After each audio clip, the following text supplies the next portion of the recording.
Namaskar. So yesterday, BJP and Shiv Sena finally tied their knots.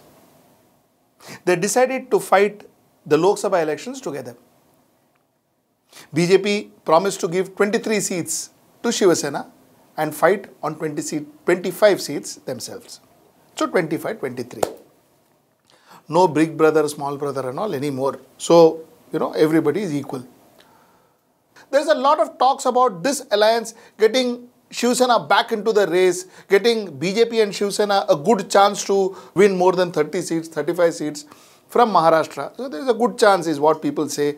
And they feel that, the Hindutva plank, it'll come back and it'll all be robust and so on and so forth. Now, while one thing we agree to the fact that like most of the people who say that we also were very sure that today or tomorrow Shiv Sena and BJP would come together. But what we believe is this is possibly one of the worst alliance that could have ever happened. Because these two people who have come together not for convenience, not for common purpose, not even to benefit each other. They've come together out of sheer desperation. Sheer desperation. Neither parties are happy or comfortable with each other. In fact, they hate each other. It is like two people who have come together with daggers on their back. Nobody knows who is going to stab when. This is how we see the Shiv Sena and the Bharatiya Janata Party relationship in Maharashtra. Like I said earlier on, there is a lot of talks about Shiv Sena and Bharatiya Janata Party doing well with this alliance, getting a lot of seats with this alliance, crossing 30 to 35 seats with this alliance. In Maharashtra, I am talking about assembly seats. We believe, and this is where we want to stick our neck out and we say that we believe that this alliance will not fetch neither the Shiv Sena nor the Bharatiya Janata Party a great number. It will not fetch them great seats. In fact, in 2009, Bharatiya Janata Party had contested in 25 seats in the Lok Sabha and won only 9. Shiv Sena had contested in 22 seats in the Lok Sabha and won 11. Together, they had 20 seats between the both of them. We today say that Shiv Sena and Bharatiya Janata Party put together will not cross anything more than 25 seats with this alliance intact. We say this emphatically that Shiv Sena and BJP will not cross more than 25 seats in Maharashtra, and we'll tell you the logic why. Last time, Bharatiya Janata Party contested in 24 seats, won 23 out of the 24 seats. They won 14 seats more than what they had won in 2009. They almost won every seat that they contested except for one. The Shiv Sena contested in 20 seats, won 18 seats out of the 20 seats they contested. The first premises we want to make, and this is no rocket science, the first premises we want to make is this win was because of the Narendra Modi wave. This was not because an upsurge in Shiv Sena's popularity or an upsurge in Maharashtra Bhajapa's popularity. It was nothing to do with Bhajapa's popularity. It had nothing to do with Shiv Sena's popularity. It was purely Mr. Narendra Modi's popularity. This time around, Narendra Modi's popularity is gone. It is almost minuscule. It will be at maybe 15%. In Maharashtra at least, it will be not more than 15% of what it was in 2014. So, in this entire Samikaran, kindly remove Narendra Modi out. Now, what is left is the Shiv Sena and the Bharatiya Janata Party to fend for themselves. And today they are saying that the plank in which they are going to fight is Hindutva. See, I come from an advertising background. And the first thing that in advertising we are taught is do not take your consumers for granted. In this case, we use the same logic. Do not take your voters for granted. Till yesterday, The same Shiv Sena has been calling the Bharatiya Janata Party Afzal Khan, and of the Bharatiya Janata Party have calling them Ravan and all sorts of things till yesterday. And all of a sudden, you have these two people coming together. What do you take the voters to be? Fools? They will not accept this alliance on their face value. You have created so much of animosity against the Bharatiya Janata Party amongst your voters and in their cadre. Even their cadres are upset with Bharatiya Janata Party. Now, all of a sudden, you are expecting the same cadre, rank and file, to support the Bharatiya Janata Party candidate and get people to vote for them? More importantly, you are expecting the same voters whom till yesterday you said that Narendra Modi was a thief and a Chaukidar was a thief and all of that. Till yesterday what you said, they are going to now reverse everything and all of a sudden the voter will be rejuvenated just because Uddhav Thackeray went and said that, okay, now we are friends, now you vote for them, and it is going to happen. So my first point of view, therefore, there is no Modi wave. So the fact is, the chances are that they will not get the kind of seats that they got last time, or they will not get the kind of the upsurge that they got last time. That is out.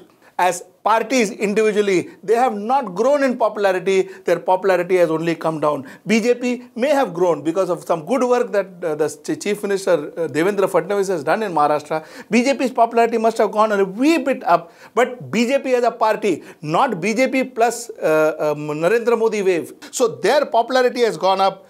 Shiv Sena popularity gone up. I absolutely doubt. I think the popularity has come down. The second reason why we say that the Shiv Sena's popularity has gone down is because, you see, Shiv Sena voters take words like Swabal, my own strength, Swabhiman, Asmita. Asmita is self-respect. These words, a Shiv Sainik and a Shiv Sena voters take it very seriously. He takes it very, very seriously because these are words that were taught by Balasaheb Thackeray. So these words are part of the DNA of a Shiv Sainik and a Shiv Sena voter. These were the same words that are harmed. And I repeat, these were the same words that are harmed by what has happened between Shiv Sena and BJP in the last 4 years. Shiv Sena's Asmita was taken down to the launders by Bharatiya Janata Party after their 2014 massive Narendra Modi win. During the assembly elections and even in the oath-taking ceremony, Shiv Sena was treated not even like a younger brother, it was treated like some kind of an outcast. Maharashtrians and Shiv Sainik has not forgotten that. So, Uddhav Thackeray must have taken Swabal, what he used just 2 weeks back, those words easily. Uddhav Thackeray must have taken Asmita words very easily. But the Shiv Sainik and the Shiv Sena voters has not taken, will never forgive and forget those words.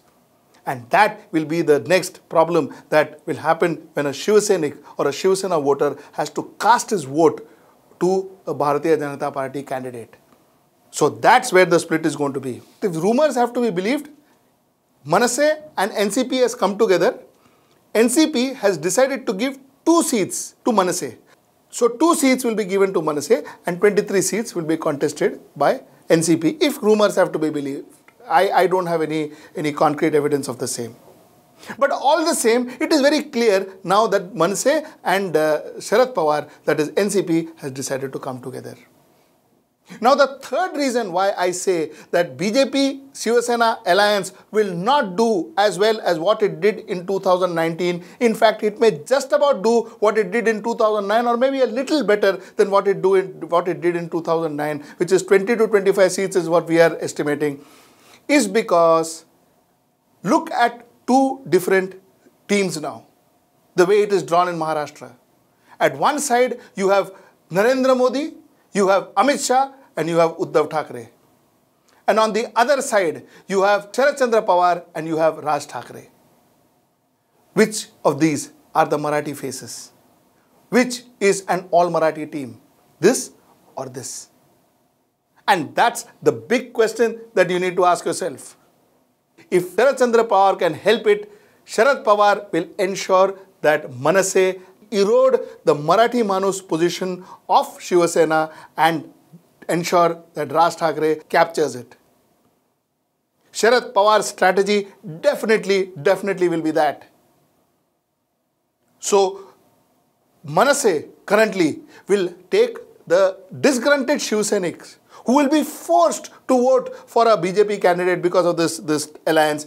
Manasseh is going to definitely target those Marathi voters, those Shiv Sainik voters that will be disgruntled and will not be happy to vote for a Bharatiya Janata Party candidate. This is the reason why we feel that this time around it is not, we do not accept that Shiv Sena and Bharatiya Janata Party combined will come and rule the roost in Maharashtra politics. This is point number one. Point number two. There's a lot of rumors that it is not that Shiv Sena, everything is happy and everything is honky-dory with Shiv Sena, and Shiv Sena is absolutely excited and elevated like they were in 2014 to come to an alliance with Bharatiya Janata Party and they are celebrating. It is not. If rumors have to be believed, the chances are Shiv Sena is playing this game along.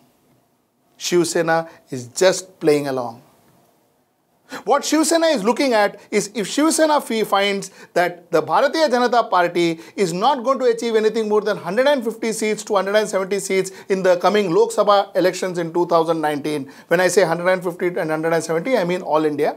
If the Bharatiya Janata Party is going to be anything short of 150 to 170 seats in the coming Lok Sabha election, then Shiv Sena may choose to vote or to support Sharad Chandra Pawar. And the logic, like what they did in 2009 when they supported Pratibha Patil, the logic would be it's a Marathi Manus and a Marathi Chief Prime Ministerial candidate. They may choose to support Sharad Chandra Pawar's name as a UPA candidate or whatever they call it, Mahagathbandhan candidate or whatever. They may choose to support a Sharad Pawar and they may choose to make Sharad Pawar or at least put in their support for Mr. Sharad Pawar and try to make him the next Prime Ministerial candidate or Prime Minister. If Bharatiya Janata Party manages anything above 180 to 210, 215, they would choose to support Nitin Gadkari at that point in time. Again, the Marathi Manus candidate, a Marathi Manus for Prime Minister. The chances of this happening is very strong. If this happens, then Uddhav Thackeray can keep his Sobal and Swabhiman and Asmita intact. He can always say to Maharashtrians that he was instrumental to make the first Marathi Prime Minister for the country. So the chances are anything between 180 to 210, 215, he will choose to support Nitin Gadkari other than supporting Narendra Modi. If anything more than 250, he will choose to support Narendra Modi without any questions asked. This is the way we see Shiv Sena going. This is the way we see things happening in the next 1.5 months. Very exciting time. Very exciting time ahead. And I believe that, like we said, I repeat, we believe that Shiv Sena Bhajapa in Maharashtra, the Shiv Sena Bhajapa Yuti in Maharashtra is not song and dance for Shiv Sena. It is not going to get great benefits for either parties or the alliance. It is not going to get benefits. And neither is it going to be anything massively, drastically different than what the NCP and these guys from Congress had thought of. And now with the new renewed MNS joining NCP and with the renewed Prakash Ambedkar possibly joining the Congress, Prakash Ambedkar and MIM gang joining the Congress, things are going to look very different. Maharashtra is going to be a state that you can really watch out for. I am sure it's exciting times ahead. Namaskar. For more such episodes, please subscribe to HW News and press the bell icon for instant notification. Also, do give this video a like and share the video to spread the word around.